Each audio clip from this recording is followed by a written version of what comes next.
Indian cinema തന്നെ ഇപ്പോൾ ചർച്ച ചെയ്തുകൊണ്ടിരിക്കുന്നത് ദൃശ്യം എന്ന സിനിമയെക്കുറിച്ചാണ്. എന്താണ് ദൃശ്യം എന്ന സിനിമയെക്കുറിച്ച് സംസാരിക്കാൻ കാരണമെന്ന് നമുക്കെല്ലാവർക്കും അറിയാം. നമ്മളെല്ലാവരും അറിഞ്ഞു കഴിഞ്ഞു ദൃശ്യം എന്ന സിനിമ ഹോളിവുഡിലേക്ക് റീമേഡ് ചെയ്യാൻ പോകുന്നു എന്ന കാര്യം. അപ്പോൾ നമുക്ക് മലയാള സിനിമയ്ക്ക് വലിയൊരു അംഗീകാരം തന്നെയാണ് ലഭിക്കാൻ പോകുന്നത്. കാരണം ജിത്തു ജോസഫും മോഹൻലാലും ആശീർവാദും ഒക്കെ ചേർന്ന് ഒരുക്കിയ ഒരു സിനിമ ദൃശ്യത്തിൻ്റെ 2ാം പാർട്ടും ഇറങ്ങി OTT-ലാണെന്നുള്ളൂ.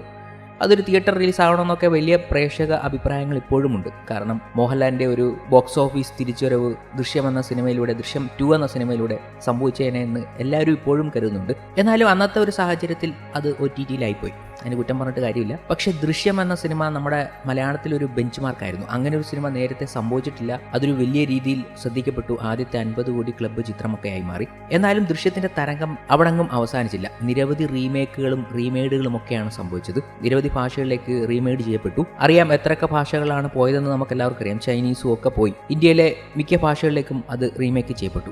ഏറ്റവും കൂടുതൽ പോപ്പുലറാക്കിയെന്ന് പറയുന്നത് ബോളിവുഡുകാരാണ്. ആ ചിത്രത്തെ ലോക പ്രശസ്തിയാക്കിയത് എന്നാണ് അവർ പറയുന്നത്. എന്നിരുന്നാലും മലയാളത്തിൽ മെയ്ഡ് ചെയ്തതുകൊണ്ടല്ലേ അങ്ങോട്ടൊരു റീമേക്ക് സംഭവിച്ചത്. ഇത് അവിടുന്നും തിരിച്ചും സംഭവിച്ചിട്ടുണ്ട്. ഹിന്ദിയിലെ സിനിമകൾ മലയാളത്തിലേക്ക് റീമെയ്ഡ് ചെയ്തിട്ടുണ്ട്. അങ്ങനെ സിനിമകൾ അങ്ങോട്ടും ഇങ്ങോട്ടും ഒക്കെ പോയിക്കൊണ്ടിരിക്കും. അതൊരു വലിയ വിവാദമാക്കേണ്ട കാര്യമില്ല എന്ന് ജിത്തു ജോസഫ് തന്നെ പറയുകയും ചെയ്തു. ദൃശ്യം എന്ന സിനിമയുടെ തരംഗം തീരുന്നില്ല. കാരണം ദൃശ്യം 3 എന്ന സിനിമയ്ക്ക് വേണ്ടി നമ്മൾ വെയിറ്റ് ചെയ്യുകയാണ്. ദൃശ്യം 3 എന്ന സിനിമയ്ക്ക് വേണ്ടി പ്രേക്ഷകർ മാത്രമല്ല അണേറിയയിലുള്ളവർ പോലും, അതായത് ഇതിന്റെ പ്രൊഡ്യൂസർ പോലും ഭയങ്കരമായി വെയിറ്റ് ചെയ്തിരിക്കുന്നു. എന്തുകൊണ്ടാണെന്ന് നമുക്ക് അറിയാമല്ലോ. ഇപ്പോഴൊരു ഹോളിവുഡ് റീമേക്ക് കൂടി സംഭവിക്കാൻ പോകുന്നു എന്ന് പറയുമ്പോൾ നമുക്ക് ആദ്യം ആ വീഡിയോ ഒന്ന് കണ്ടു നോക്കാം. എനിക്ക് ചോദിക്കാം, ആരോടെങ്കിലും ആശീർവാദമായിട്ട് അടുത്ത സിനിമ ജിത്തു ഏത് പടമാണ് ചെയ്യാൻ ആഗ്രഹിക്കുന്നത്? അത് ഞാനോ ചോദിക്കാൻ അണ്ണനറിയാലോ. അത് എനിക്കറിയാം. അല്ല, ഞാൻ ലാൽ സാറിന്റെ അടുത്ത് ഒരു സബ്ജക്റ്റുമായിട്ട് വരുമ്പോൾ എനിക്ക് അത് അദ്ദേഹത്തെ പോലെ ഒരു ആക്ടറിനെ എക്സ്പ്ലോയിറ്റ് ചെയ്യാൻ പറ്റുന്ന നല്ലൊരു സിനിമ, അങ്ങനെ ഒരു കഥ ഉണ്ടെങ്കിൽ മാത്രമേ ഞാൻ വരുള്ളൂ. ഇപ്പൊ ദൃശ്യം 1 കഴിഞ്ഞ് കഴിഞ്ഞപ്പം എന്നോട് കൃത്യമായ ഉത്തരമല്ല ഇപ്പോഴത്തെ ഉത്തരം. നമ്മൾ പിന്നെ അത് അല്ല, അത് പറയുന്നതുകൊണ്ട് അങ്ങനെ ഉണ്ടല്ലോ,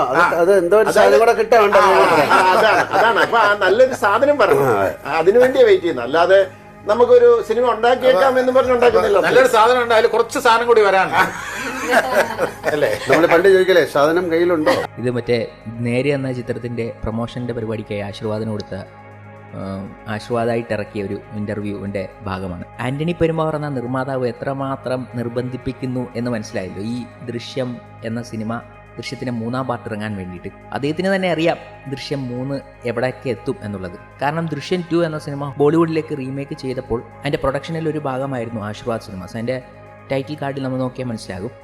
അപ്പോൾ അത് ഏതാണ്ട് 200 കോടിക്കടുത്തങ്ങാണ്ടാണ് കളക്ട് ചെയ്തത്. അപ്പോൾ അതിൻ്റെ ഒരു വലിയ കളക്ഷൻ ആശീർവാദിനും കിട്ടിക്കാണുമല്ലോ. അപ്പോൾ അതിൻ്റെയൊക്കെ ഒരു ഈ ബിസിനസ് സാധ്യത നോക്കിയിട്ടാണ് അവർ ഈ പറയുന്നത് തന്നെ. ദൃശ്യം 3ക്ക് എവിടെ വരെ പോകാൻ കഴിയുമെന്ന് ആന്റണി പെരുമ്പാവൂരിന് വ്യക്തമായിട്ട് അറിയാം. അപ്പോൾ അങ്ങനെ ഒരു സിനിമ സംഭവിച്ചാൽ ഉണ്ടാകുന്ന കാര്യത്തെക്കുറിച്ചാണ്. അതുകൊണ്ടാണ് പുള്ളി ഇങ്ങനെ അത് ചെയ്യണമെന്ന് കയ്യിലൊരു ഹിറ്റ് ഇരിപ്പുണ്ട്. അതെന്തായാലും ഹിറ്റാകുമെന്ന് ഉറപ്പുള്ള കാര്യം അത് ദൃശ്യം തന്നെയാണ്. എന്തായാലും ആൾക്കാർ കയറും, അത് കാണും. ജിത്തു ജോസഫ് ഓൾറെഡി പറഞ്ഞിട്ടുണ്ട് ചിത്രത്തിൻ്റെ ഒരു ക്ലൈമാക്സ് ഓൾറെഡി എഴുതി വെച്ചിട്ടുണ്ട് എന്നത്. ആ ക്ലൈമാക്സ് മോഹൻലാലിനെ കേൾപ്പിച്ചു. മോഹൻലാലിന് ഭയങ്കരമായി ഇഷ്ടപ്പെട്ടു. ഇനി അതിലേക്ക് എത്തുന്ന ഒരു കഥയാണ് പുള്ളിക്ക് കിട്ടേണ്ടത്. അത് ഇതുവരെ കിട്ടിയിട്ടില്ല. അത് കിട്ടാൻ വേണ്ടിയാണ് കാത്തിരിക്കുന്നത്. അത് മോഹൻലാലും പറയുന്നുണ്ടല്ലോ, സാധനം കയ്യിലുണ്ട്, നീ വരണം. സംഭവം അതിനു വേണ്ടിയാണ് കാത്തിരിക്കുന്നത്. പക്ഷേ ഒരു പ്രേക്ഷകൻ ആകാംക്ഷയോടെ കാത്തിരിക്കുന്ന ദൃശ്യം 3-നേക്കാളും വലിയ ആകാംക്ഷയിലാണ് ഈ ടീമിൻ്റെ ആഹ്ലാദം. അതിപ്പം ജഗദീഷിന് പോലും അത് അതിൻ്റെ കാര്യം അറിയാമെന്നാണ് ഇപ്പോൾ എനിക്ക് തോന്നുന്നത്. നേരൊക്കെ സംഭവിച്ചു കഴിഞ്ഞപ്പോൾ പുള്ളി അറിഞ്ഞു കാണും ദൃശ്യം 3ൻ്റെ കാര്യങ്ങളെക്കുറിച്ച്. ജഗദീഷ് ഓൾറെഡി സിനിമയിലില്ലല്ലോ. ചിലപ്പോൾ ഇനി ദൃശ്യം 3-ലേക്ക് ജഗദീഷ് വന്നേക്കാനുള്ള സാധ്യതയും കാണാം. പക്ഷേ ദൃശ്യം 3യുടെ ഒരു എക്സൈറ്റ്മെൻറ്റ് എനിക്ക് തോന്നുന്നത് നമ്മളെക്കാൾ കൂടുതൽ അണിയറ പ്രവർത്തകർക്ക് തന്നെയാണെന്ന് തോന്നുന്നു. അത് സംഭവിക്കാൻ സാധ്യത കൂടുതലാണ്. അടുത്തിടെ നടി മീന പോലും പറഞ്ഞു ദൃശ്യത്തിന്റെ വർക്കുകളിലാണ് ജിത്തു ജോസഫ് എന്നത്. പുള്ളിക്ക് ആ തോട്ട് കിട്ടണം, പുള്ളിയുടെ കയ്യിൽ നിന്ന് തന്നെ അത് വരണം. അപ്പോൾ ജിത്തു ജോസഫ് തന്നെ അത് മെയ്ഡ് ചെയ്തെടുക്കണം. അതിനുവേണ്ടിയാണ് കാത്തിരിക്കുന്നത്. നമ്മളെപ്പോലെ തന്നെ ആന്റണി പെരുമ്പാവൂർ, മോഹൻലാൽ അടക്കം കാത്തിരിക്കുകയാണ് ദൃശ്യം 3ക്ക് വേണ്ടിയിട്ട്. എനിക്ക് തോന്നുന്നു ദൃശ്യം 3 ഒരു അവസാന ചിത്രമായിരിക്കും. ദൃശ്യം സീരീസിന്റെ ആ ഫ്രാഞ്ചൈസിയുടെ അവസാന ചിത്രമായിരിക്കാം. ഇതിനുവേണ്ടിയാണ് ബോളിവുഡുകാർ പോലും വെയിറ്റ് ചെയ്യുന്നത്. ജിത്തു ജോസഫ് ഒന്ന് ചെയ്തിട്ട് വേണം അവർക്കൊന്ന് റീമേക്ക് ചെയ്തെടുക്കാൻ. പിന്നെ ഈ അടിയിട്ട് കമ്പാരിസൺ ചെയ്തിട്ട് ഒരു കാര്യമില്ലല്ലോ. നമ്മൾ ഉണ്ടാക്കി കഴിഞ്ഞാലേ അവർക്കത് ചെയ്യാൻ പറ്റത്തുള്ളൂ. അതിനുവേണ്ടിയാണ് നമ്മളും വെയിറ്റ്. സംഭവിക്കട്ടെ. ആന്റണി പെരുമ്പാവൂർ ദൃശ്യം 3ക്ക് വേണ്ടി ഇങ്ങനെ കാത്തിരിക്കുന്ന പോലെ നമ്മളും പ്രേക്ഷകരും അതിലും വലിയ കാത്തിരിപ്പാണ് നടത്തിക്കൊണ്ടിരിക്കുന്നത്. ദൃശ്യം 3 ഒരു തിയേറ്റർ റിലീസായി തന്നെ വരണം.